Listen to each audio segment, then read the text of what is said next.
Good day and welcome to another fantastic edition of 360 Sport.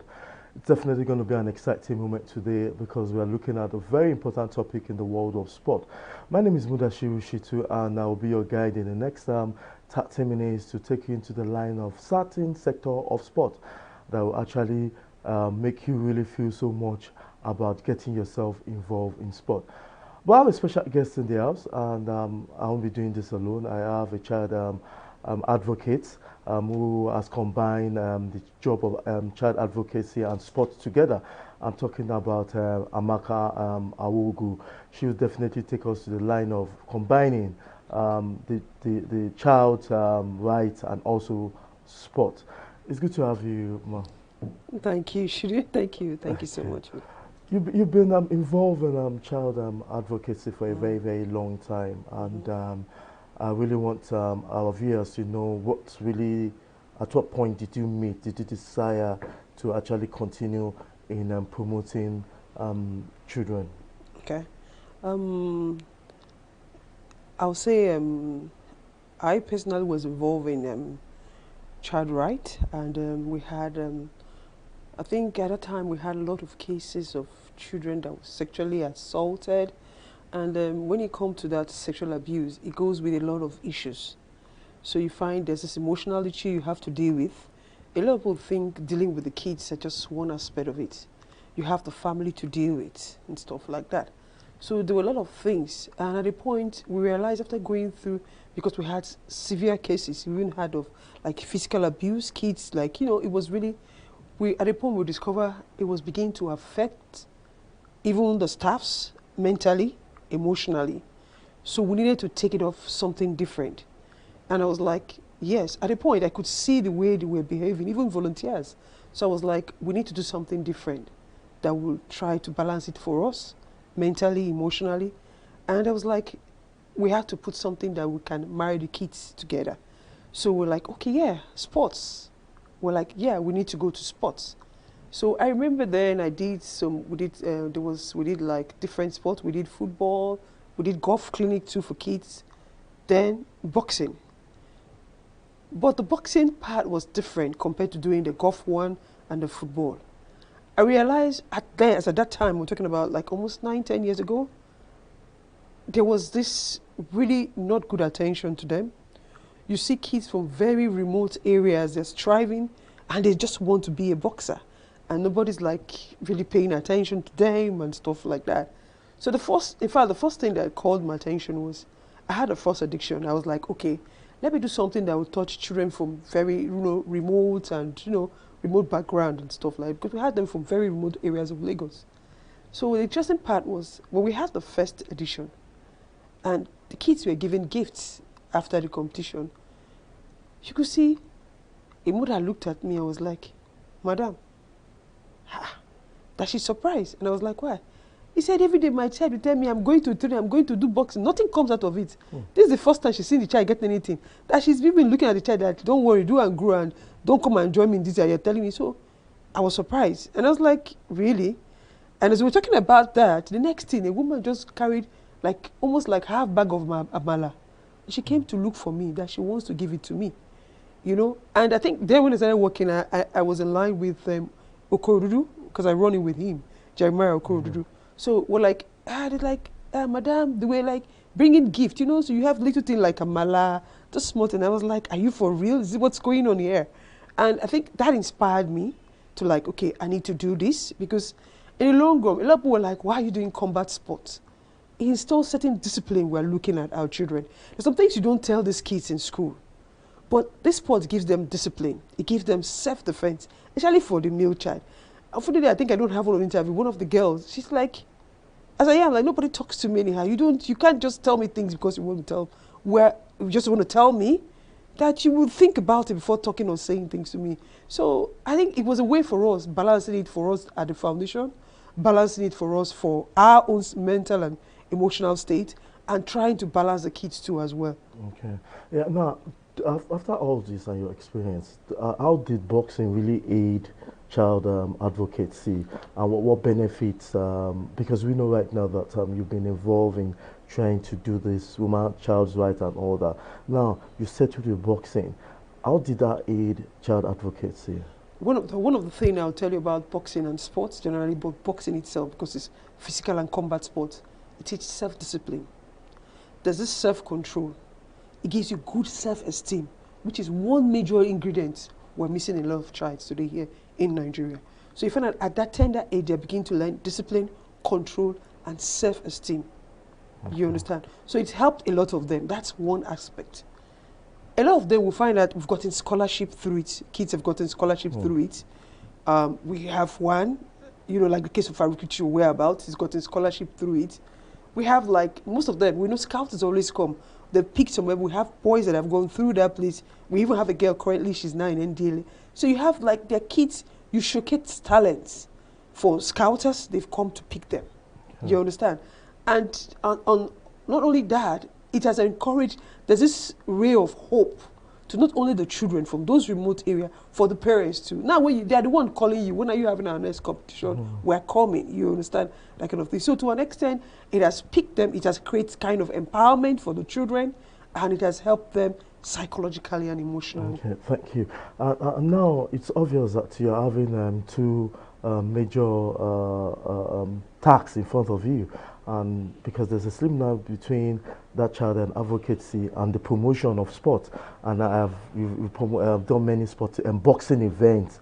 Is there no clash between the two? That's to say that you are promoting boxing and there's also a child advocacy. How has that been? Has that been so much of a load for you, since the boxing is an aid to child advocacy? No, I don't think so. If I get that correctly. Okay. Usually, when we try to talk about age, we don't deal with, there's a certain age you get to before you go for the boxing. We don't just pick anybody. You understand? So if you talk about advocacy, I think it has aided, and the sport has gained recognition. Now you have boxing everywhere. We run it constantly for this year might be like the 10th year we're doing this, you understand? So I don't really see a clash.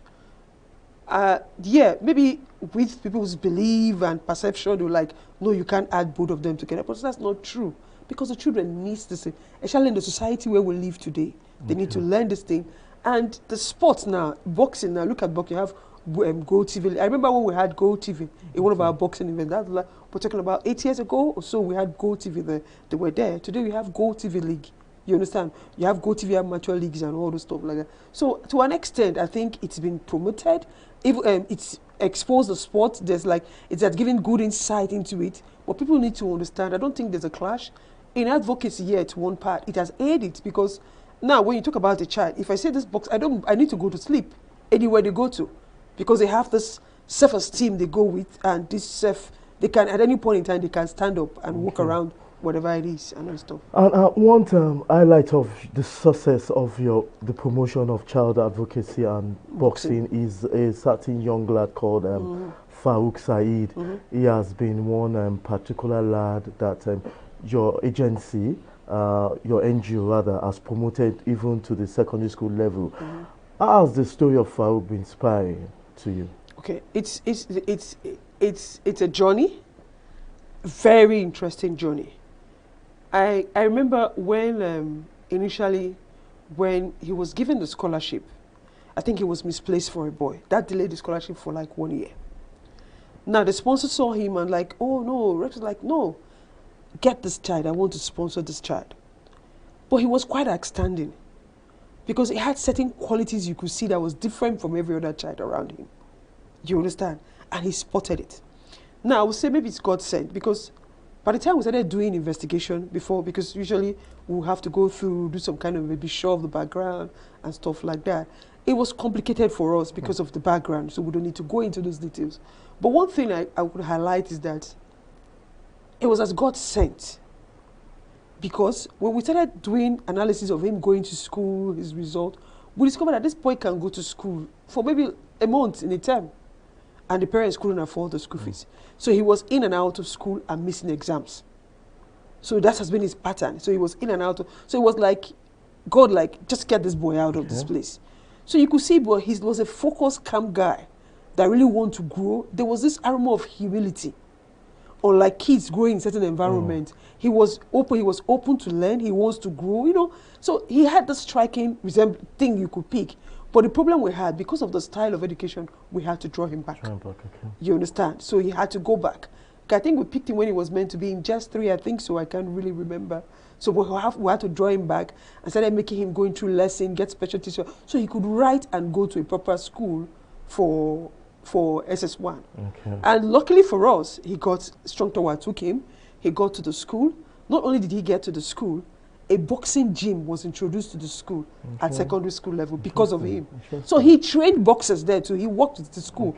The school had boxers even coming for the competition too as well. So and when he got the scholarship, the school was like, okay, for him coming here, we could give him a reduced tuition or reduce, you know, that kind of thing. So he was like, it's like he's unpicked and he had some just rays of light and hope falling, you know. And luckily for us today, he graduated. He's made his papers. Interesting. So which is good for us. I'm sure a lot of viewers out there are really listening, and the Saheed FAROUK story is inspiring enough. But what does the future hold for certain them? How would they be able to, before I let you go, time is no longer our friend. How would they be part of this? Tell people outside. I'm sure I can imagine a certain parents watching this, people out there. How would they be part of this? How did you come across Saheed and FAROUK? How would they be part of this, the NGO? I mean... Yeah, what we're doing now, we hope we get more scholarship for more kids, boxers, because most of the kids there are from very remote area of this part of Lagos. Very remote, so we're hoping more of them get scholarship. We're hoping they come sponsor the program. We're hoping to take it to the next level. Like now we're looking to see if we can register this guy and get him to amateur boxing league and all the stuff. He's ready we're trying to get admission too for him to university. So we're hoping we have more sponsors that are coming. His sponsor has been wonderful and very cooperative and always want the best. It's like at any point the best interest of FAROUK, you understand? So we want more sponsors to come, give the children scholarship, give them a better life. That's the only thing anybody can do for them. So, and try and support the sports too as well. Okay, lastly, you want to mention your NGO or something so that people, because a lot of people want to be part of this. Is there? Oh, it's Child Dignity Foundation. Our website is on, but we're working on it. But the website is on. Okay. We can have our contact details. Child Dignity Foundation. Child Dignity Foundation. Okay, thank you. We're on Facebook too for now. Yeah. Still now, Child Dignity Foundation. Child Dignity Foundation. Thank you very much. Thank you for having me. Thank you so much for your support. Yes, thank you so much. Yes, let's don't forget that Child Dignity Foundation is on Facebook and the website is also available. Another interesting thing about today's edition is that we have FAROUK Saheed himself, the young boxer who started from the slum, and as a result of Child Dignity Foundation got a career also, and is also a very good scholarship, and he has finished high school. So we'll be having FAROUK Saheed in the house. Don't go away. It's still 360 Sports.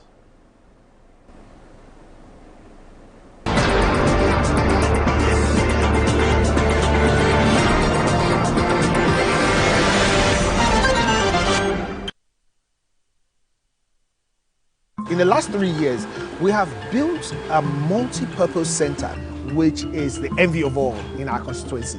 And I can tell you that the people who are living there are already enjoying it. Guy, do you think what this man just said is true? See, I seriously doubt. I'm sure it's one of those their silly lies. And wait, do you know there's a way to find out if these things he's saying is true or not? This is the Construct app. It gives people like us a sure way to track implementation of constituency projects. It gives valid and verified information on location of projects, amounts allocated, amount funded, the level of job done, and even the profiles of concerned legislators. You and I can post directly on this app. Are you serious? This is the Go-To app if you want to know how our Commonwealth is being expanded by the government. Wow. Let's even see if what this man said is true. Show me. The Construct app is developed by Other People Nigeria with support from USAID and is available on both Google Play Store and Apple Store. And it's true. Of course, I told you. Yes, you're welcome back. It's an exciting moment in the house. We're still talking about boxing in this segment. The other segment we concentrated on child advocacy and boxing. Yes, we have FAROUK Saheed, who is a product of child advocacy, and that's talking about Child Dignity Foundation, who brought Saheed. You can see he's already demonstrating as a boxer. Saheed, Farouk, how did the journey start with you? Boxing, I started boxing in the year 2005 when I was little, at the age of 3 years old. I was born in a boxing family. My dad is a boxing coach, and my mom also knows a lot about boxing. So I pick up my dad's way because I saw the way my dad boxed, and I like the way he boxed and the way his technique. So I like to join him also to be a boxer. Okay, interesting. Yes, Yeah. sir. Well, how did you connect with Child Dignity Foundation? How did you meet Madam AMAKA AWOGU? How did you people connect? Okay, there was a boxing competition, a Go TV box competition. So when I went there to participate, that was when in year 2017. So I performed really good, and when I was boxing, I don't really box just like I box with experience, and also I show most techniques and skills. Also, the way I weave, and so I just try my best so that at least I can have a connection there. So that was where I met Mrs. AMAKA AWOGU. When I saw this guy is really good, I love the way he boxes, I love his skills, and also his techniques. Yeah, we also told that after that moment, your mommy was excited that that it seems as if her dream has come true. Can you share the feelings of your mom on that moment and that day when you were given something for doing so well in boxing? My mom was really very excited because she couldn't believe that, because all her mind is that boxing is just a jobless something to my mom. Because my mom sees boxing as just normal thing, because she don't really give me full support in boxing. When I tell her that, Mom, I want to go and train, she will be like, you want to go and train again? So when she heard that I was given a scholarship by Mrs. AMAKA AWOGU, she feels so excited that, wow, so boxing is like this. She was really convinced that she couldn't believe that boxing can be like this. So when Mrs. AMAKA AWOGU gave me a gift, so she was surprised, and she feel so happy, and that was when she started giving me full support about boxing. Yeah, and also another interesting thing from reports we gathered is that you're also given a scholarship from the foundation that you finished from a school based in Ikorodu. Now, were you also, before then there was not so much of education. Now you are having a secondary school education and you're still going on with your boxing. How have you been able to combine being a student and being a boxer when you're in school then? At Strong Tower Academy School, I try my best. You know, the former school I went to, it was not that standard than the Strong Tower Academy. So I really try my best. I put more effort so that I can be able to stand in their own level, because there was different level between the Strong Tower Academy School and also my former school. There's a different level. So I try my best to cope with them, and also I did the right thing. When there's time for boxing, when there's time to train, I train.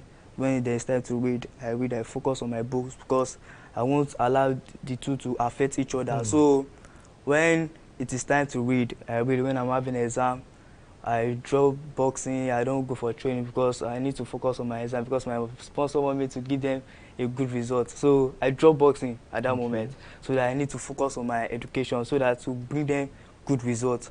So after that was when I would focus on my boxing training in school. So yeah, yes sir. Interesting. I'm inspired, and I know a lot of youths out there are also looking forward to this. What lesson has boxing taught to you? What life lesson can you take from this your journey? Because you know, from reports, you're on your way to stardom. You'll be going into more like an amateur and going into boxing league. Yeah. What has the sport taught to you? The sport boxing, to me, it makes me a self-defense, because as I am like this, I'm not scared of anybody. So when I'm going on my way, nobody can challenge me anyhow, because most people are really scared because of my eye, because I have a my eye is somehow Okay. rugged. So, and also people complain that see the way this guy is walking. He walk like see he's someone that did a combat sport. And I sound like I don't really give anybody anything. So I went on my road when I'm walking, when people see me walking, they are really scared. Self-confidence. Yeah, so I'm not scared of anybody. So at least, and nobody can ride me. Maybe I want to go to a market or someone to bully me. So I always there. So anything that wants to happen, I'm really there. Okay, interesting. 2 questions before I let you go. Now, what are you going to tell your age mates, your peer groups? Encourage them, because a lot of them also, they're looking forward to speed like you, especially those that come from the same community like you. Okay, what I would like to tell them is that I will tell them to focus on boxing. They should put more effort, because no pain, no gain. You have to work hard and to get there. And also what I would like to tell them is that boxing is not only when you get to win, you just box back. You have to learn some skills and techniques. Like Mayweather, now Mayweather is my mentor. I would like to be like Mayweather. So I learned some of his techniques and his skills the way he did on the ring. So what I would like to tell my age mates, my peer group, I will tell them to also find someone to be their mentor, so that they can learn more things about them. And everything is not about training also. And one thing is that you have to know God. You have to serve God, because no matter where you reach in this life, without God. Yeah, interesting. So, obviously, your own story more like Providence. And now, lastly, before I let you go, sir. The future. You have a long journey, inspiring story. What does the future now, Mayweather as a role model? What does the future looks for you? Or is there any other thing you want to add to your boxing career, or you want to go full professional or amateur, or you want to have a career apart from boxing? It's not only boxing. I don't want to only become a professional boxer.